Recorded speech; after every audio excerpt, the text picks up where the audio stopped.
Time now for the morning rush. A New Mexico woman is now facing charges for the death of her 7-month-old baby. Last month, the police say that a toddler living with Victoria Perla Romero tested positive for meth and THC. That child was removed from the home. Now, an APD investigator then discovered that Romero's 7-month-old daughter had died in June of last year. The medical examiner noted that the infant also tested positive for meth. Romero is now charged with child abuse resulting in death. Reports of an active shooter near the Tamaya Resort are being called a hoax by the FBI this morning. The false reports prompted a massive police presence on the Santa Ana Pueblo near Bernalillo yesterday afternoon, causing the resort and golf course to go on lockdown.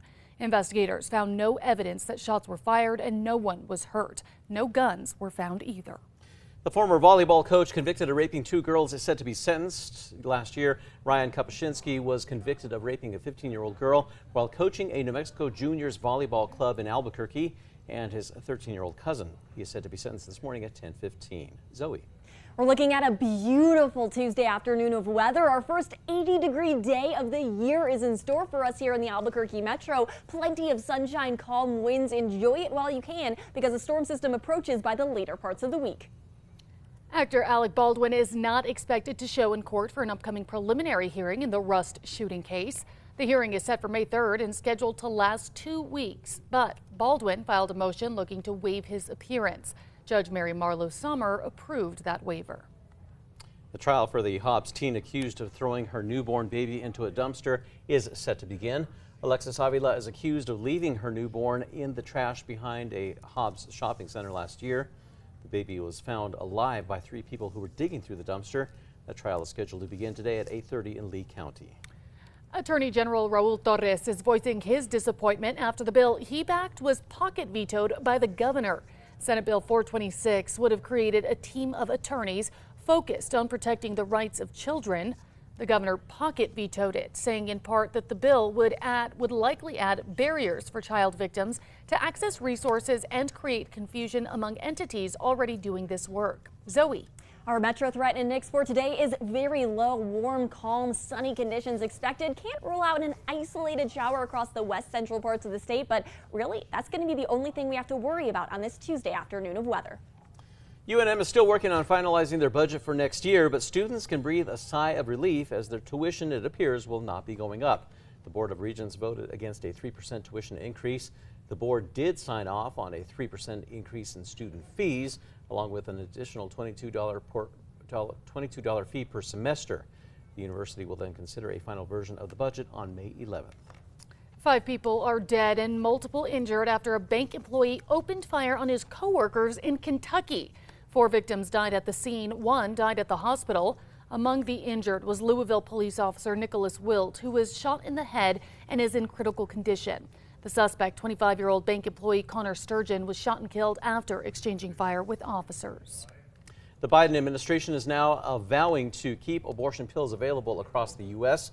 On Friday, a Texas federal judge placed a hold on the FDA approval of the most commonly used abortion pill, but a federal judge in Washington state issued an opposite ruling. Now the issue is likely heading to the Supreme Court.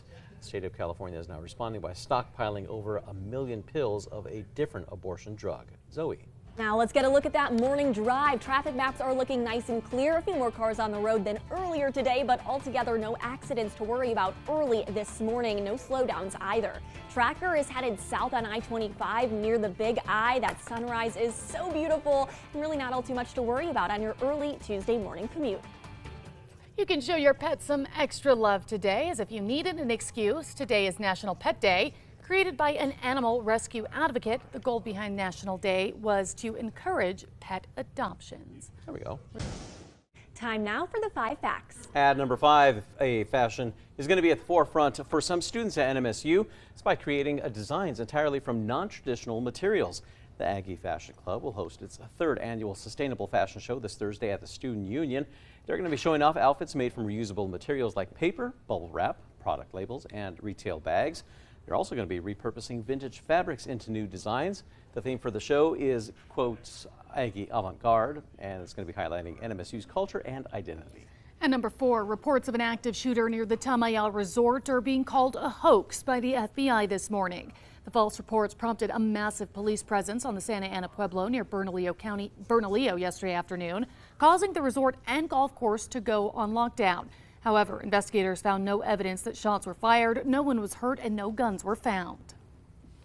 At number 3, we're looking at a really lovely Tuesday morning ahead of us, and even into the afternoon, it's only going to get warmer and warmer. Temperatures quickly rising into the 70s by early today, and then getting into the low 80s by this afternoon. Plenty of sunshine, and enjoy it while you can, because we're tracking a storm system by the later parts of the work week. At number 2 this morning, we're getting a better look at the bills that died on the governor's desk after going unsigned. As of yesterday afternoon, there were 21 pocket vetoes, including a bill designed to shake up the Game Commission, supported by the executive director of the New Mexico Wildlife Federation. We asked the governor's office for a final tally of bills that were pocket vetoed and an explanation for why the governor didn't sign them. We're still waiting for a response. And at number 1, an Albuquerque woman is now facing charges for the death of her 7-month-old baby from last year. That's after an investigation was prompted by abuse allegations now involving the woman's grandchild. Last month, daycare workers told police that a toddler who had been living with his grandmother, Victoria Perla Romero, came to them smelling like marijuana. A drug test days later showed that the toddler tested positive for meth and THC. After this latest incident, an APD investigator discovered that Romero's 7-month-old daughter had died last year after a fall in June. That death was ruled accidental, but it was noted that the infant tested positive for meth.